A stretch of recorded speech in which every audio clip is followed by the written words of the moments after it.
الحمدللہ رب العالمین والصلاة والسلام علی سید الانبیاء والمرسلین اما بعد فاعوذ باللہ من الشیطان الرجیم بسم اللہ الرحمن الرحیم۔ میٹھے اور محترم اسلامیوں، ماہ رمضان المبارک کی آمد ہے۔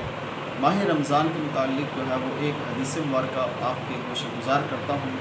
حضرت سیدنا ابو سعید خدری رضی اللہ تعالیٰ عنہ سے مروی ہے کہ نبی کریم رؤوف رحیم صلی اللہ تعالی وسلم نے ارشاد فرمایا، جب ماہ رمضان کی پہلی رات آتی ہے تو اللہ تبارک و تعالیٰ آسمانوں اور جنت کے دروازے کھول دیتا ہے۔ دیکھیے، آسمانوں اور جنت کے دروازے کھول دیتا ہے اور آخر رات تک دروازے جو ہے نا یہ کھلے رہتے ہیں۔ جو کوئی بندہ بھی اس ماہ مبارک کسی بھی رات میں نماز پڑھتا ہے، اللہ عز و جل اس کے ہر سجدے کے عوض اس بندے کے لیے 1500 نیکیاں لکھتا ہے۔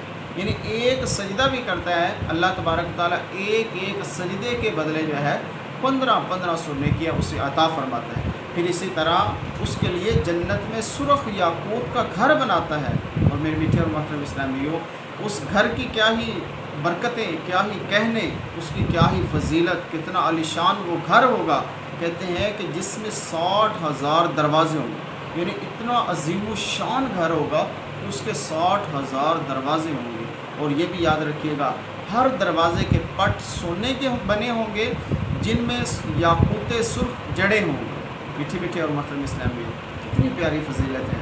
ایک سجدے کے بدلے اللہ پاک 1500 نیکیاں عطا فرماتا ہے اور اسی طرح جنت میں محل بھی عطا فرماتا ہے۔ مزید سنیے، بس جو کوئی ماہ رمضان کا پہلا روزہ رکھتا ہے تو اللہ عز و جل مہینے کے آخر دن تک اس کے گناہ معاف فرما دیتا ہے اور اس کے لیے صبح سے شام تک 70,000 فرشتے دعائے مغفرت کرتے رہتے ہیں۔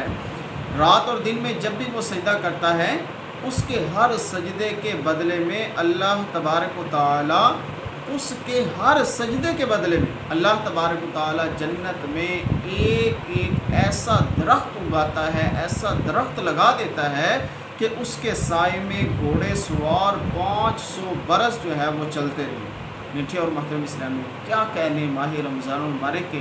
اللہ تبارک و تعالیٰ کی بارگاہ میں دعا ہے کہ اللہ تبارک و تعالیٰ ہم سب کو اس ماہ رمضان المبارک میں خوب عبادات کرنے کی توفیق عطا فرمائے۔ یاد رکھیے گا، ایک سجدے کے بدلے میں اللہ پاک 1500 نیکی عطا فرماتا ہے۔ اور یہ بھی یاد رکھیے گا، اللہ تبارک و تعالیٰ اس ماہ مبارک میں جو ہے جنت کے اندر عظیم الشان محل عطا فرماتا ہے۔ اللہ تبارک و تعالیٰ ہم سب کو عمل کرنے کی توفیق عطا فرمائے۔